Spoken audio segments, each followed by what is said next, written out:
ako bylina s názvom škumpa pomáha pri bolestiach ďasien a odstraňuje zápach z úst. Dobrý deň, som doktor Gavrajlov zo spoločnosti Quiledent. V našej praxi sa denne stretávame s problémom krvácania ďasien, nedostatočnej ústnej hygieny a zápachu z úst od našich pacientov. Vždy sme sa snažili tento problém riešiť pomocou prírodných produktov. V minulosti sme našich pacientov smerovali na používanie prírodných bylín a ich olejov.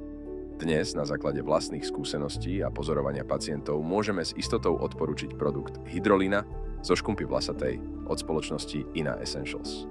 Bylina škumpa je už od dávnych čias známa svojimi blahodárnymi vlastnosťami, ktoré má vďaka kombinácii bioflavonoidov a eterických olejov. Na základe osobných skúseností som zistil, že Hydrolina zo škumpy od spoločnosti Ina Essentials si plne zachováva prirodzené vlastnosti škumpy vlasatej.